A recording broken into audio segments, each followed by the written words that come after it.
الف اللہ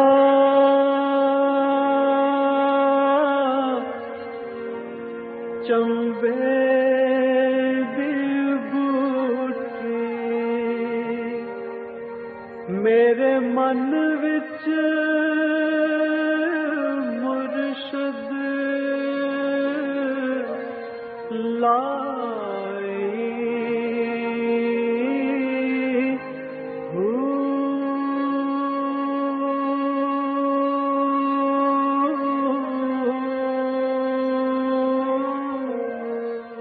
بسم اللہ الرحمن الرحیم۔ السلام علیکم۔ پروگرام المرشد اور میں ہوں منور عتیق۔ ناظرین محترم، پروگرام میں آپ کے سوالات شامل اور رہنمائی کے لیے ہمارے ساتھ موجود ہیں ہمارے بہت ہی محترم حضرت امیر محمد اکرم اوان صاحب۔ آپ سلسلہ نقشبندیہ اویسیہ کے شیخ ہیں، مترجم قرآن ہیں، مفکر قرآن ہیں، مفسر قرآن ہیں، شاعر ہیں، ادیب ہیں، بہت سارے حوالے ہیں آپ کے تعارف کے۔ حضرت صاحب بہت شکریہ، آپ نے ہمیں وقت دیا۔ سوالات آج بھی ہمارے پاس بہت ہیں اور مسئلہ وہی ہوتا ہے کہ وقت کی قلت آڑے آ جاتی ہے۔ کوشش کروں گا کہ جلدی جلدی ان سوالات کو شامل کر سکوں۔ احمد کمال کراچی سے ہیں، یہ کہتے ہیں کہ جی عام مقولہ ہے کہ محبت شراکت برداشت نہیں کرتی اور ہر صاحب دل اس پر متفق بھی ہے، لیکن عشق حقیقی کو دیکھیں تو اللہ سب کا ہے اور سب اللہ کے ہیں۔ گویا عشق حقیقی میں تو یہ شراکت چلتی ہی چلی جا رہی ہے۔ آپ اس کے بارے میں کیا ارشاد فرمائیں؟ الحمدللہ رب العالمین والصلاة والسلام علی حبیبہ محمد وآلہ وصحبہ اجمعین۔ اعوذ باللہ من الشیطان الرجیم، بسم اللہ الرحمن الرحیم۔ اصل بات یہ ہے کہ محبت کی ڈیفینیشن کوئی نہیں کرتا۔ صحیح۔ محبت ہے کیا؟ محبت یہ ہے کہ آپ کسی چیز پر ایسے فدا ہو جائیں کہ آپ کو اپنے نفع نقصان کا اندیشہ نہ رہے۔ صحیح۔ نفع ہوتا ہے یا نقصان ہوتا ہے، جہاں نفع نقصان ہوتا ہے وہاں محبت نہیں ہے، وہاں ضروریات ہیں۔ صحیح، بالکل صحیح۔ آپ نے دیکھا لوگ محبت سے شادی کرتے ہیں، 6 مہینے بعد طلاق ہو جاتی ہے۔ کہاں گئی محبت؟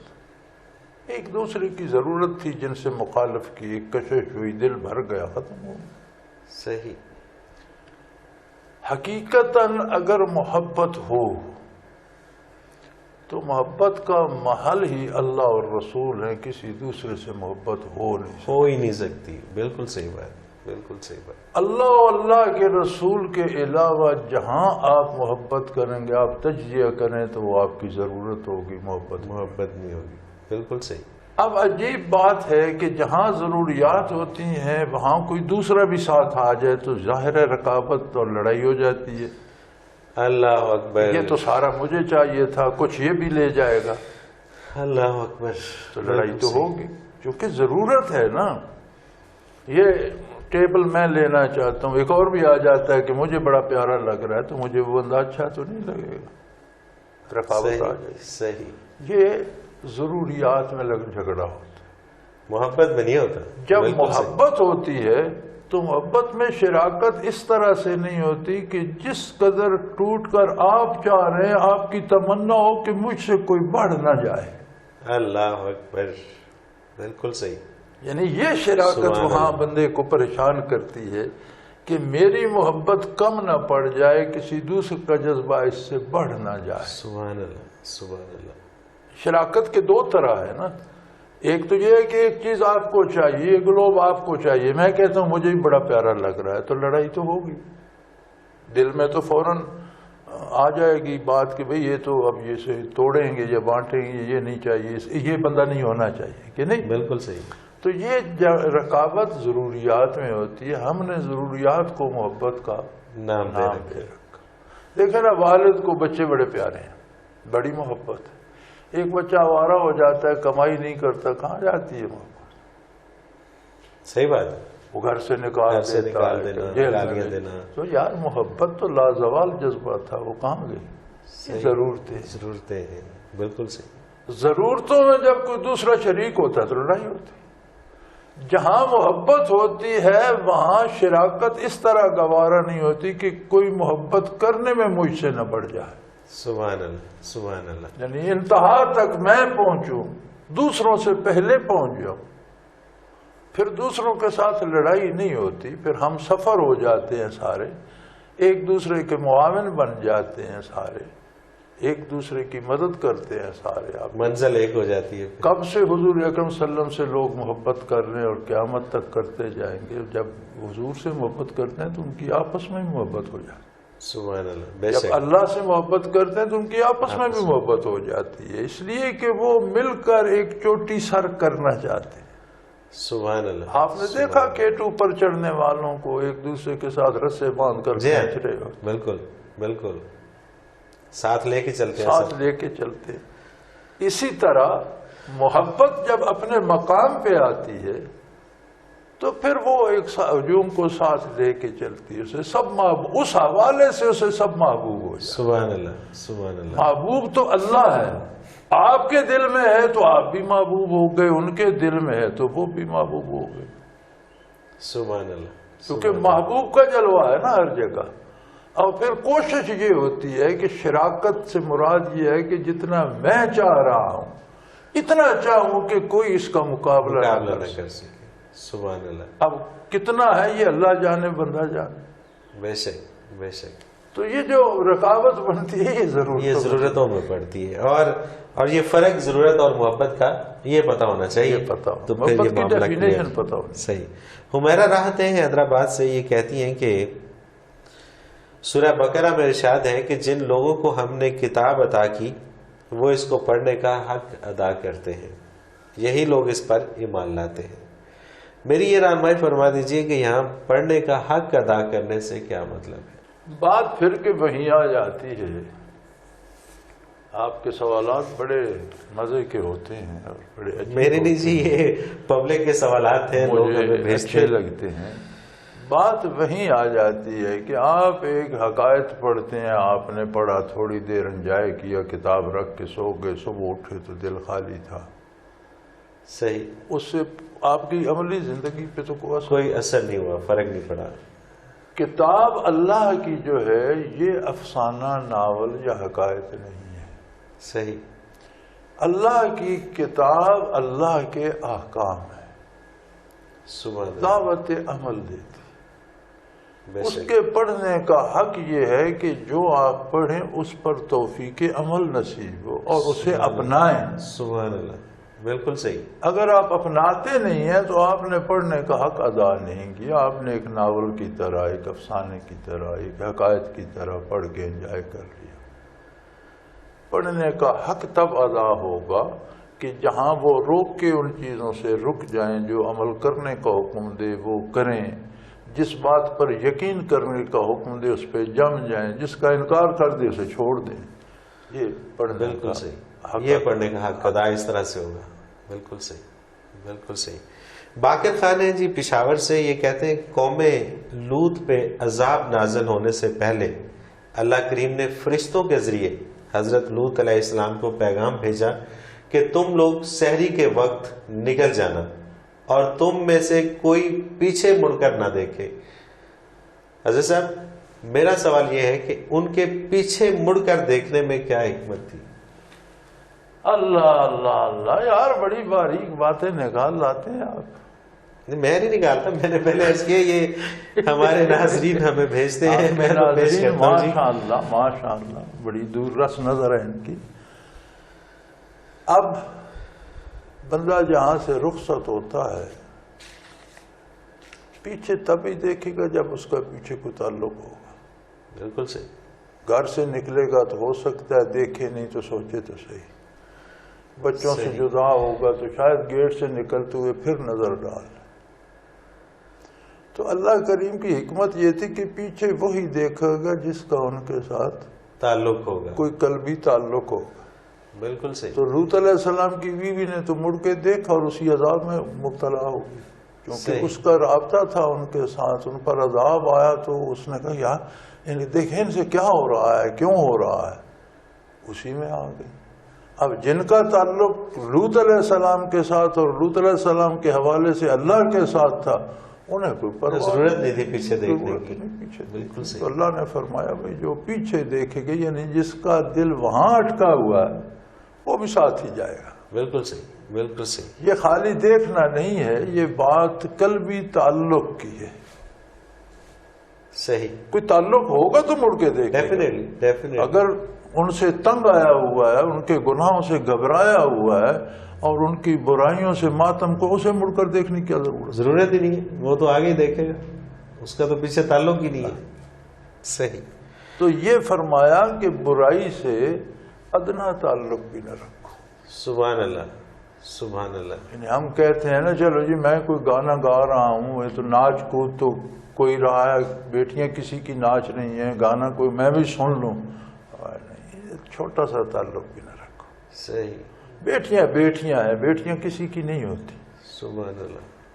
بے شک. بیٹیاں بیٹیاں ہوتی ہیں، انہیں ناچتے ہوئے مت دیکھو. روک نہیں سکتے تو کم از کم خود کو روک. یعنی برائی سے ادنا تعلق. یہ ہمارا ایک رویہ ہوتا ہے کہ میں کوئی کر رہا ہوں، کر تو کوئی رہا ہے، دیکھنے میں کیا حرج ہے. دیکھنے میں بھی ایک رشتہ قائم ہو جاتا ہے. تو اس حوالے سے دیکھا جائے تو ہم کس تنزلی کا شکار ہو گئے ہیں اس وقت کہ ہمیں برائی نہیں لگتی، ہمیں جائے کر. اللہ اکبر. تو یہ ہے کہ ادنا تعلق بھی اللہ کی نافرمانی سے نہیں ہونا چاہیے. بالکل صحیح. تنزیل احمد ہیں گجرانوالہ سے، یہ کہتے ہیں کہ حضرت جی آج کے مسلمانوں کی سب سے بڑی کمزوری کیا ہے جس پہ قابو پا کر دنیا میں اپنا کھویا ہوا مقام دوبارہ حاصل کر سکتے ہیں. ایک بات مجھے بتائیے، آپ نے سوال کر دیا، ایک سوال میں بھی کرتا. صحیح. یہ جو کفار عرب تھے، مشرکین مکہ تھے، یہود تھے، نصارہ تھے، اگر انہیں یہ علم ہوتا کہ ہم کہہ دیتے ہیں حضرت محمد اللہ کے رسول ہیں اور اللہ کے سوا کوئی معبود، لا الہ الا اللہ محمد رسول، اب اس کے بعد ہم نے مرضی اپنی کرنی ہے، بت بھی پوجنے ہیں، بدکاری بھی کرنی ہے، شراب بھی پینا ہے، جوا بھی کھیلنا ہے، زندگی اپنی مرضی سے بسر کرنی ہے، تو اس کہہ دینے میں کیا حرج تھا؟ وہ کیوں ذلیل ہوتے، کیوں ان پہ عذاب آتا، کیوں وہ بدر و احد میں خراب ہوتے؟ صحیح. وہ بھی کر لے. بالکل صحیح. یہ مشرکین کو بھی یقین تھا کہ جب کہہ دینا لا الہ الا اللہ تو یہ اس کا مفہوم یہ ہے کہ پھر ہم نے کسی کو الہ ماننا ہی نہیں. اور جب دل سے کہتے ہیں جب کہہ دینا ہے محمد الرسول اللہ تو پھر ہماری اپنی مرضی ختم ہو، پھر وہی کرنا ہے جو کرنے کا حضور حکم. سبحان اللہ، سبحان اللہ. یہ بات کفار کو بھی پتا تھی، اس لیے وہ نہیں کہتے تھے. صحیح. جنہوں نے کہا ان کی اپنی مرضی ختم ہو گئی. حضور نے فرمایا مار کھاتے رہو، ہاتھ نہ اٹھانا 13 برس. کیا نہیں ہوا؟ ایسا ہی ہے. کسی نے ہاتھ اٹھایا؟ کسی نے سوال کیا کہ یا رسول اللہ ہم کیوں مار کھاتے رہے؟ کیا ہم اللہ کا کلمہ نہیں پڑھتے؟ ہم مسلمان نہیں؟ اللہ ہماری مدد نہیں؟ کسی نے پوچھا؟ 13 برس کتنا عرصہ ہوتا ہے. اور جب ہجرت فرمائی تو سوال تو کرنا چاہیے تھا، یا رسول اللہ میرے اتنے کھیت ہیں، میری اتنی جاگیر ہے، میرے اتنے مکان ہیں، میرا اتنا سرمایہ ہے، میں کیسے چھوڑ ہجرت کرو؟ ہجرت یار کیا عجیب بات ہے. انسان تھے یا مشینیں تھی؟ یہ جو مجبوری بن جاتی ہے لا الہ الا اللہ محمد الرسول اللہ کی، اس سے کافر گھبراتے تھے. اللہ اکبر. ہم نے وہ راہ نکال دیا ہے کہ لا الہ الا اللہ محمد رسول اللہ کہہ دو، کرو اپنی مرضی. کرو اپنی مرضی. بالکل صحیح. جب اپنی مرضی چھوڑ کر اللہ اللہ کے رسول کی مرضی پہ آ جائیں گے تو اقبال تو ہمارا راستہ دیکھ رہا ہے، فتح مندی اور ہر چیز تو ہمارا راہ دیکھ رہے. سبحان اللہ. لیکن ہم یہ رویہ بدل دیں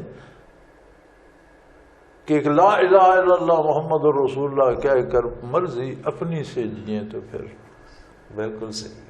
یہ جرت تو کافر بھی نہیں کرتے تھے جو ہم. اللہ اکبر.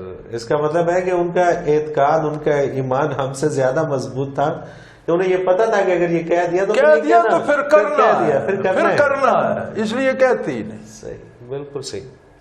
ناظرین آپ بھی اپنا سوال ہمیں بھیج سکتے ہیں، اور اپنا سوال بھیجنے کے لیے اسکرین پہ ہمارا بار بار ایک نمبر ابھرتا ہے، اس کو نوٹ کر لیجئے، اس پہ آپ SMS کے ذریعے ہمیں اپنا سوال بھیج سکتے ہیں۔ اسی طرح سے ای میل ایڈریس بھی ہمارا اسکرین پہ ابھرتا ہے، اس کو بھی نوٹ کر لیجئے، اس پہ آپ ہمیں میل کر سکتے ہیں۔ ہمارا فون نمبر ہے 033349555021، اور اسی طرح سے میل ایڈریس ہے almurshid313@hotmail.com۔ ہمیں آپ کے سوالات کا انتظار رہتا ہے، اور آپ کے سوالات اس پروگرام میں ہم ضرور شامل کریں گے۔ ایک مختصر سا کمرشل بریک، اور اس کے بعد دوبارہ حاضر ہوتے ہیں آپ کے سوالات کے ساتھ۔ ہمارے ساتھ رہیں۔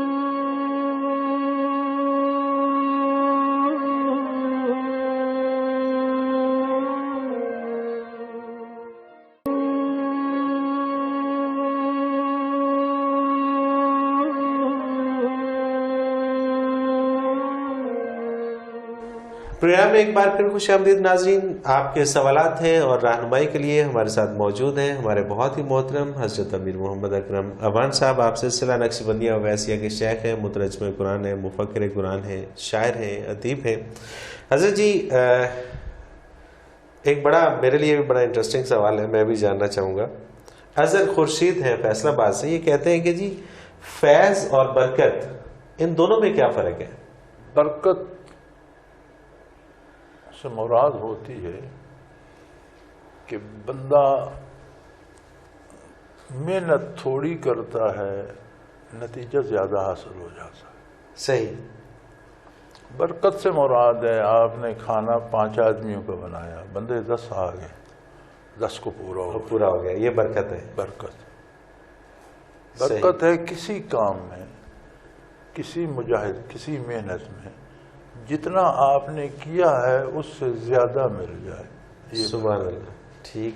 اوقات میں برکت ہوتی ہے۔ ایک بزرگ کا میں پڑھ رہا تھا کہ انہوں نے بالغ پڑھا، بچپن سے پڑھا، بالغ ہوئے، علم مکمل کیا، پھر پڑھنے کے بعد پھر زندگی کے مشاغل، اپنی روزی بھی، تعلیم و تعلم بھی، لوگوں کو پڑھانا بھی، اور ان کا جو قلمی کام تھا، جو ان کی تصنیفات ہیں، فرماتے ہیں کہ ان کی وفات کے بعد ان سب کے صفحات جمع کر کے تقسیم کیے گئے تو ان کی پوری زندگی پہ 18 صفحے روزانہ آتے تھے۔ سبحان اللہ۔ بچپن سے لے کر وصال تک ہر دن کے حصے میں 18 صفحے لکھنا روزانہ آتا تھا، سارے کام کرنے کے بعد۔ باوجود، بالکل صحیح۔ یہ ہے ان کے وقت میں برکت۔ سبحان اللہ۔ یعنی انہوں نے چند سالوں میں صدیوں کا کام کر۔ سبحان اللہ۔ تو برکت ہوتی ہے کہ کوئی کام آپ اللہ کی رضا کے لیے کر رہے ہیں، اور اللہ اس میں یہ مہربانی فرماتا ہے کہ تھوڑے وقت میں زیادہ وقت کا کام ہو جاتا ہے، تھوڑی وسائل میں نتیجہ زیادہ آ جاتا ہے۔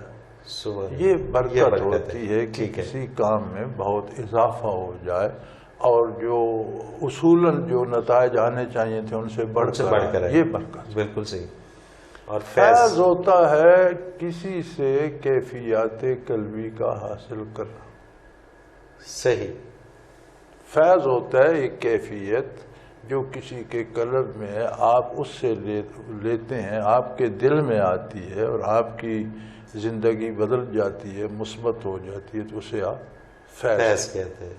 بالکل صحیح۔ فیض مشائخ سے حاصل کرنا پڑتا ہے۔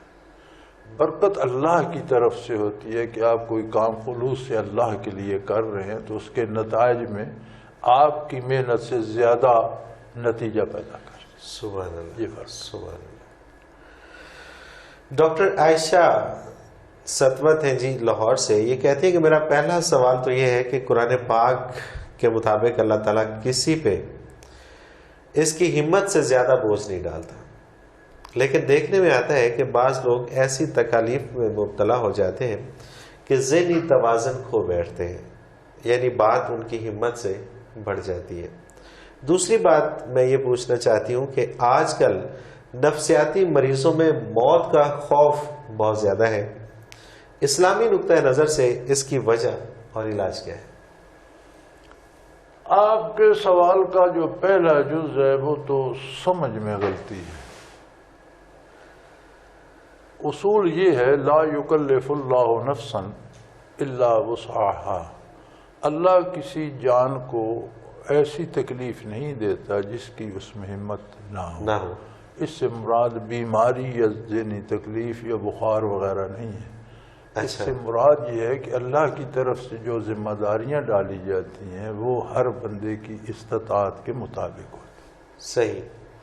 جو کام وہ نہیں کر سکتا اس کا وہ مکلف ہی نہیں رہتا، اس کی جواب طلبی نہیں ہو. یہ تو بہت بڑا فرق یہ سمجھنے میں فرق ہے نا. یعنی صحیح. مراد یہ اب نماز میں قیام فرض ہے، فرض صحیح. کے بغیر نماز کیسے ہو؟ ایک بندہ کھڑا نہیں ہو سکتا، قیام ساکت ہو گیا، بیٹھ کے پڑھ. بالکل صحیح. ایک بندہ بیٹھ بھی نہیں سکتا، فرمایا لیٹ کے اشارے سے پڑھ. سبحان اللہ سبحان اللہ. وہ برداشت نہیں کر سکتا، فزیکلی اس میں ہمت نہیں ہے، تو فرض ساکت ہو گیا. صحیح. ایک شخص امیر ہے، پیسے ہیں، زکوٰۃ دیتا ہے. غریب ہو گیا، زکوٰۃ نہ دے، پیسے نہیں، فرض ساکت ہو گیا نا. بالکل صحیح. یعنی احکام الہی میں جو بندہ اس کام کا مکلف ہے جو وہ کر سکتا. بالکل صحیح. ایک گنگے کو یہ حکم نہیں ہوگا کہ گالی نہ دو. صحیح. بالکل صحیح. زبان والے کو ہی ہوگا کہ بری بات منہ سے، وہ تو بول ہی نہیں سکتا. بالکل صحیح. ایک اندھے کو یہ حکم نہیں ہوگا کہ اس طرف مت دیکھو. یعنی جو کام وہ نہیں کر سکتا، مکلف سے مراد یہ ہے کہ اس کی ذمہ داری اس پہ نہیں ڈالی جاتی. یہ نہیں کہ اسے بخار نہیں ہوتا. بالکل صحیح. وہ ہم نے یہ سمجھ لیا ہوا ہے کہ وہ غلط سمجھا انہوں نے. جو کام وہ نہیں کر سکتا اس کی ذمہ داری اس پر نہیں. بالکل. اب صحت، بیماری، افکار معیشت، ہر بندے کا اپنا ایک تعلق ہے اللہ کے ساتھ. صحیح. ہر بندے کا ایک ذاتی تعلق ہے، وہ جانے اس کا رب. اب اس میں کہاں گڑبڑ ہے، کہیں گڑبڑ ہے تو یہ بے سکون ہے. بالکل صحیح. ورنہ یہ ساری بیماریاں، دکھ، مصیبتیں اللہ کے مقرب بندوں پہ بھی آتی ہیں، انبیاء پہ سب سے زیادہ ہیں، صحابہ کرام پہ سب سے زیادہ ہیں. تو گھبرائے بھی نہیں، نہ ان کے دماغ خراب ہوئے، نہ وہ پاگل ہے. بے شک. شیب ابی طالب میں جن لوگوں نے حضور صلی اللہ علیہ وسلم کا ساتھ دیا، 3 سال تک کوئی قطرہ پانی کا، کوئی دانہ اناج کا، کوئی کپڑا، کوئی دوائی دینا ممنوع تھی. ایک نالے میں حضور اور سارے مسلمان مرد عورتیں قید ہو گئے. 3 سال تک لوگوں نے جوتوں کے چمڑے جلا کر، وہ چھائی پھانک کر بھی گزارا کیا. اللہ اکبر. اس 3 سال کی اسیری میں حضرت خدیجہ رضی اللہ تعالی عنہا بیمار ہوئی اور ان کا وصال ہو گیا. اس کے بعد ابو طالب اسی اسیری میں بیمار ہوئے، بوڑھے آدمی تھے، برداشت نہ کر سکے، وصال ہو گئے. ایک ہی سال میں دونوں کا وصال، اسے عام الحزن، دکھ کا سال. لیکن کسی نے شکایت کی، کسی کا دماغ خراب ہوا. بالکل صحیح. اللہ سے تعلق تھا، وہ جانتے تھے کہ تکلیف بھی اس کی طرف سے ہے، دور بھی وہ خود کرے گا. بالکل. اب اگر ہمیں تکلیف محسوس ہے تو یہ ہماری ضرورت ہوگی. صحیح. وہ کچھ ہماری ہی بہتری کر رہا ہے. سبحان اللہ سبحان اللہ. ایک حکیم کڑوی دوا دیتا ہے، ایک ڈاکٹر ٹیکہ لگاتا ہے، وہ بڑا درد کرتا ہے، آپ کیا اس سے ناراض ہوتے ہیں؟ وہ تو دوا کر رہے نا. آپ خوش ہوتے ہیں کہ یہ میری بہتری کے لیے ہے. بے شک. ایک ڈاکٹر آپریشن کرتا ہے، بازو چیر کے رکھ دیتا ہے، آپ کیا آپ ممنون ہوتے ہیں کہ یار آپ کی بڑی مہربانی، ذرا کوئی زخم لگا کے دیکھ. صحیح بات. تو جب اللہ سے تعلق ہوتا ہے دکھ زیادہ آتے ہیں. اس لیے زیادہ آتے ہیں کہ ایک تو بنیادی بات یہ ہے کہ بحیثیت انسان ہم معاشرے میں رہتے ہیں، غلطیاں ہم سے بھی ہوتی. تو فرمایا اللہ کے بندوں پہ جو دکھ آتے ہیں وہ تلافی مافات ہوتے ہیں، یعنی جو کمی رہ گئی وہ اس بخار، اس تکلیف، اس بھوک کی وجہ سے دور ہو. سبحان اللہ. اور جو اللہ کے مقرب بندے ہیں ان پہ تکلیف آتی ہے، وہ ترقی درجات کے لیے ہوتی ہے، اس کے درجے اور بلند ہو. یعنی کہ وہ تو خوش ہوتے ہیں جب ان پہ تکلیف آتی ہے. اب یہ عجیب بات ہے کہ جو اللہ سے بے بہرا ہوتا ہے، اللہ سے ناآشنا ہوتا ہے، محض عقل میں ایک تصور اللہ کا ہے، عام سا مسلمان ہے، نیکی بدی کی پرواہ نہیں، حلال حرام، یا کافر پر جو تکلیف وہ از قسم عقوبات ہوتی ہے، یعنی وہ مصیبت ہوتی ہے، صحیح، وہ دل کو بھی پریشان کرتی ہے، دماغ کو بھی پریشان کرتی ہے اور بندہ پاگل ہو جاتا ہے۔ بالکل تو صحیح، بھئی جس پہ تکلیف از قسم عقوبات آئے گی کہ وہ اللہ سے اتنا ناآشنا ہے کہ اس وجہ سے بطور سزا اس پر مصیبتیں آ رہی ہیں، لیکن نا ہم بطور دوا یا بطور مجاہدہ مصیبت، مثلا آپ اس طرح سمجھ سکتے ہیں کہ شہادت ایک بہت بڑا اعلیٰ منصب ہے، بے لیکن شک، اس کے لیے قتل تو ہونا پڑتا ہے، ڈیفینیٹلی، یعنی شہادت بہت بڑا رتبہ ہے، لیکن اس کے لیے قتل کا دکھ تو سہنا پڑے۔ بالکل، اسی طرح بعض قرب الہی کے باقی مقامات میں جن کے لیے تکلیفیں آ جاتی ہیں، مصیبتیں آ جاتی ہیں، انبیاء پہ جو آتی ہیں، صحابہ کرام پہ آئیں، اہل اللہ پہ آئیں، وہ ترقی درجات کے لیے اور ان کے قلوب کو مزید تجلیات باری سے منور کرنے کے لیے ہوتی ہے۔ سبحان اللہ۔ اچھا، اسی کا ایک دوسرا حصہ کہ آج کل نفسیاتی مریضوں میں موت کا خوف بہت زیادہ ہے۔ کوئی بھی آپ کو ایسی عجیب چیز جو ڈرونی ہو تو اس کا خوف ہی ہوگا۔ اب موت کا یقین تو ہے، ہر روز ایک دوسرے کو مرتے دیکھتے ہیں، لیکن اس کے لیے تیاری کوئی نہیں۔ صحیح، تو جب تیاری نہیں ہوگی تو امتحان سے بچے کتنے بچوں کو ڈپریشن ہو جاتے ہیں۔ جی ہاں، بلکہ جس دن سبق یاد نہ ہو، ہم نے تو ظاہر ہے کہ پڑھا ہوا ہے، یاد نہیں ہوتا تھا تو اسکول جاتے ہوئے ڈر لگ رہا ڈر لگتا ہے، ڈپریشن ہو جاتا ہے۔ ہاں، کیوں ہوتا ہے؟ اس کی تیاری نہیں۔ بھئی موت کی تیاری نہیں ہے تو موت سے ڈر تو لگے گا۔ بالکل صحیح ہے، اگر آپ موت کے لیے تیار ہیں تو بسم اللہ، بالکل صحیح، آپ نے تیاری کی ہوئی ہے تو ٹھیک ہے۔ لوگ چونکہ اللہ سے دور ہو گئے، آوارہ ہو گئے، اب یہ تو نہیں یقین ہے موت آئے گی، اس کی کوئی تیاری نہیں ہے، موت آئے گی تو کریں گے کیا، ہمارا ہوگا کیا، ہم جائیں گے کہاں، ہمارے پاس ذات راہ کیا ہے، ظاہر ہے۔ اچھا، تیاری میں اگر جیسا کہ پچھلی زندگی گزر گئی، کچھ نہیں کیا، بھٹکے رہے، اب عقل آ گئی، آج سے تیاری شروع کرنا چاہتے ہیں تو یہ پاسبل ہے؟ بالکل، یہی تو موج ہے کہ اللہ کی رحمت کا یہ بے پناہ انداز ہے کہ 100 سال اگر کفر شرک میں بھی گزار دی، جب خلوص دل سے رجوع کر لے گا کہ اللہ میں آج سے میں نے شروع کرتا ہوں تیری، پچھلے فرماتا سارے اور آج ہی سے یہ خوف چلا جائے گا، چلا جائے گا، سارے معاف ہو، جب گناہ معاف ہو جائیں گے تو خوف، گناہ اپنے گناہوں کا خوف ہے نا۔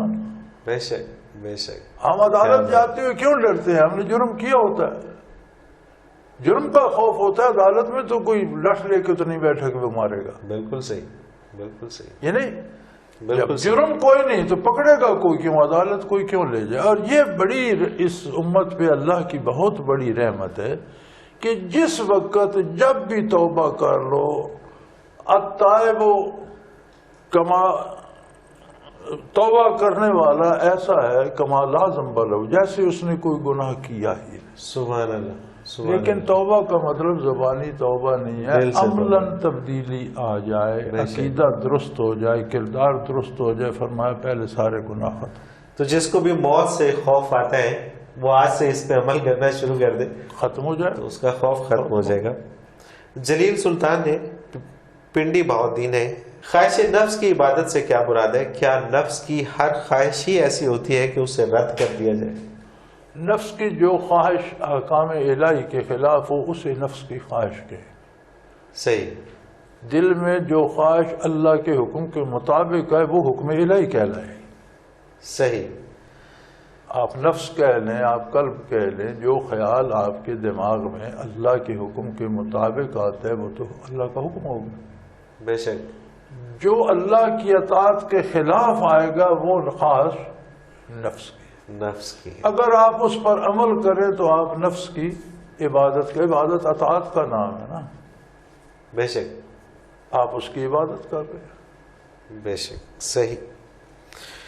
حضرت جی، پھر وہی ہوا جو ہمارے ساتھ ہر روز ہوتا ہے، ہر پروگرام میں ہوتا ہے، وقت اپنے اختتام کو پہنچ رہے ہیں۔ ناظرین، آپ بھی اگر اس پروگرام میں شامل ہونا چاہیں تو اپنا سوال ہمیں بھیج دیجئے، اسکرین پہ ایک نمبر بار بار ابھرتا ہے، اسے نوٹ کر لیجئے، 033349555021۔ اس پہ ہمیں SMS کر کے آپ ہمیں اپنا سوال بھیج سکتے ہیں، اور اسی طرح سے ای میل ایڈریس نوٹ کر لیجئے almurshid313@hotmail.com، اور اس پہ ہمیں آپ اپنا میل کے ذریعے اپنا سوال بھیج سکتے ہیں۔ آخر میں حضرت صاحب کی کتاب نقوش سے اقتباس ہے، شریعت نام ہے ان الفاظ کا جو حضور صلی اللہ علیہ وسلم نے تعلیم فرمائے۔ شریعت نام ہے ان الفاظ کا جو حضور صلی اللہ علیہ وسلم نے تعلیم فرمائے، اور تصوف و طریقت نام ہے دل میں پیدا ہونے والے خلوص کی اس گہرائی کا جو حضور صلی اللہ علیہ وسلم کی اطاعت میں شامل ہو۔ یہ دونوں الگ نہیں، لازم و ملزوم ہے۔ اس کے ساتھ ہی منور عتیق کو اجازت دیجیے، اللہ حافظ۔